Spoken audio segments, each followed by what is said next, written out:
Hey fellow foodies, it's Faye from facefood.com. Today I'm going to share how to make one of my favorite desserts of all time, Atayef. With Ramadan right around the corner, this is the go-to dessert in my opinion.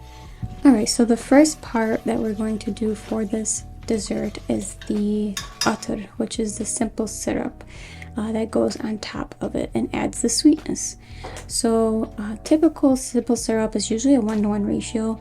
But with Attar in like an Arabic style simple syrup, it's going to be a 2-to-1 ratio because inherently our desserts don't really have much sugar or sweetness to them. It's really the Attar that adds the flavor and the sweetness. So just like any other simple syrup, you put the water and sugar together, bring it to a boil, then bring it to a simmer, keep stirring until the sugar dissolves. We'll set that aside to cool, and then we can focus on the Ashta. So for the Ashta, it's very important you use whole milk. Same thing, bring it to a boil, then bring it to a simmer.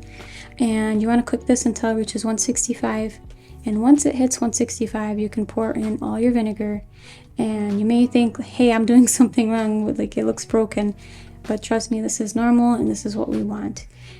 So the curds, the solid kind of more parts of the milk, will separate from the whey, which is the more liquid part of the milk. And that's what we want to happen, like I said. So once that happens, you keep on simmering until it reaches 185 now. And once it reaches 185, you are ready to pour it through a cheesecloth. You may have to do this in a few batches because it does make a lot of ashta. So you just let it drain, and then you can pour the whey out, or you can keep the whey for other uses. So it is up to you. So we're just gonna set this aside. Let it cool down before putting it in the fridge to cool down even more. It's really important you want it to cool down before we move on to the next step. Alright, so now it is ready to be mixed. We're adding about half of this mixture with a little bit of sugar. And then it's going to look like feta cheese, that's normal. We're going to add the rest of it in there.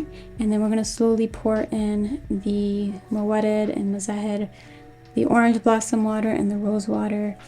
This is what's going to add some good flavor to our ashta.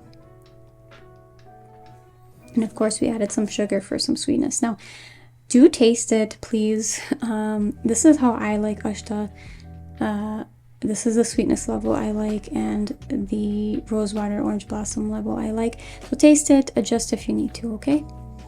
So now we can focus on the batter.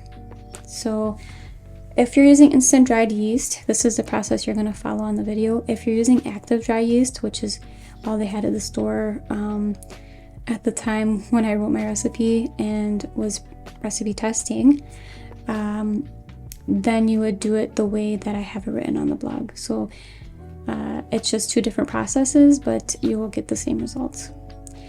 So you really want to make sure you use a flat, like griddle top here, non-stick, and cook it with a little bit of cooking spray. Spray it on there so nothing sticks. Same thing with your plastic spatula. Spray it with some cooking spray so it doesn't stick. And then you're gonna cook it on medium-high heat until the top bubbles up but is set and no longer wet, and the bottom will be golden brown. And then you can go ahead and fill your atayef and garnish it with some chopped pistachios. Alright, and that's how you make atayef. I hope you guys do give this a try. The full recipe will be on facefood.com. Until next time, guys, I hope you have a wonderful day.